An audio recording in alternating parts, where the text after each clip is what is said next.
A rusting oil tanker, 2 nuclear-powered navies, and 1 Atlantic flashpoint. It's almost like a rerun of the Cold War. Russia versus America at sea.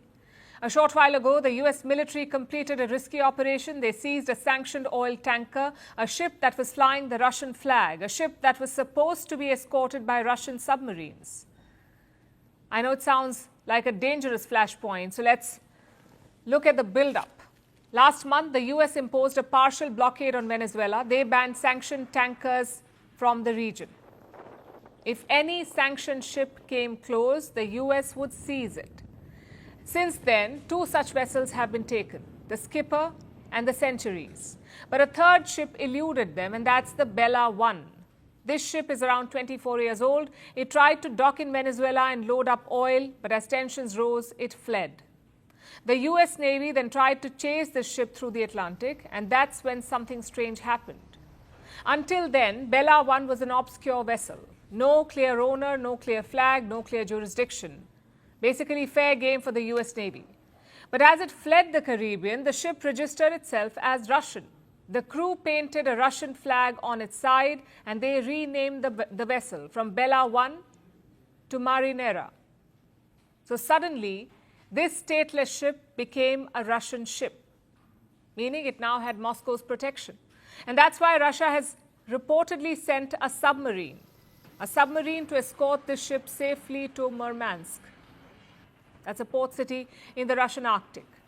But like I said, the ship never made it. It was seized by the US military from the northern Atlantic, reportedly from near Iceland. We have a statement from the US military. Here's what they've said. This seizure supports President Donald Trump's proclamation targeting sanctioned vessels that threaten the security and stability of the Western Hemisphere. The operation was executed by Homeland Security components with the support from the Pentagon. Russian state media have also confirmed this.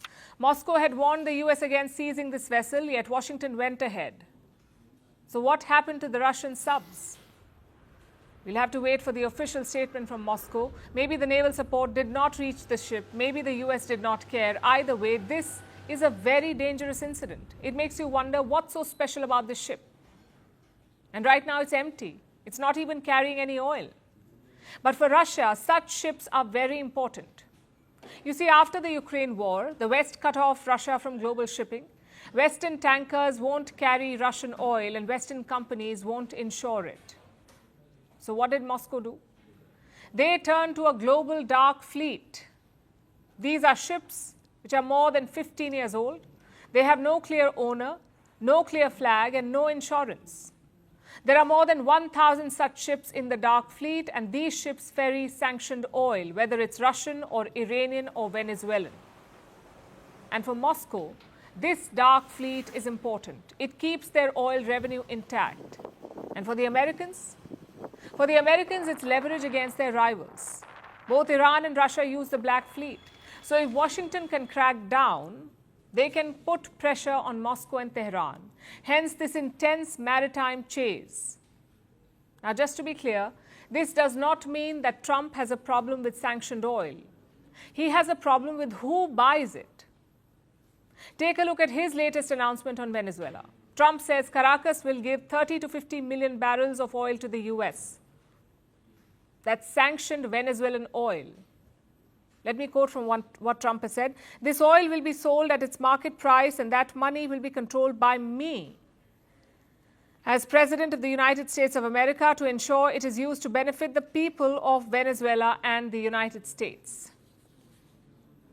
We're talking about oil worth nearly $2 billion. Trump says Venezuela will turn this over to America.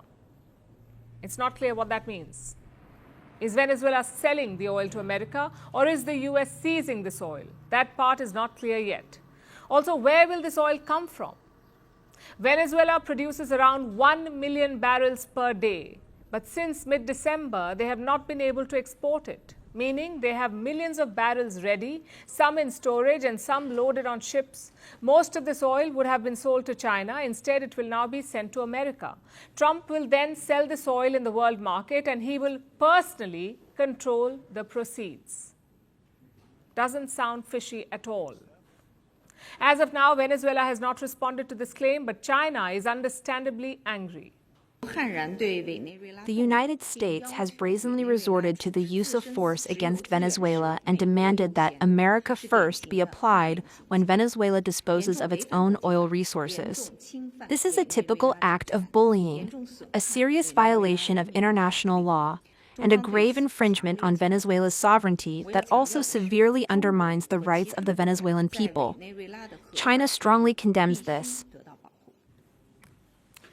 Now, this is very tricky for Venezuela, especially for their acting president, Delcy Rodriguez. On the one hand, she must be defiant. If not, her revolutionary support base won't back her. She'll be seen as weak. On the other hand, she cannot be too defiant because then the US may attack once again. Yesterday, Rodriguez pushed back against Trump's claims. She said no external power was running Venezuela. She also brushed aside American threats. The Venezuelan government rules our country. No one else. There is no external agent governing Venezuela. It is Venezuela.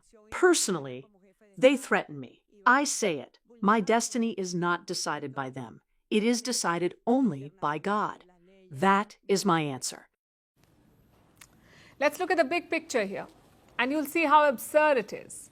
The US imposed sanctions on Venezuelan oil. These sanctions crippled the oil industry, so Venezuela sold oil to China. Then this weekend, the US invaded Venezuela, apparently to revive the oil industry that their sanctions had destroyed in the first place. And now the US is taking over that same sanctioned oil.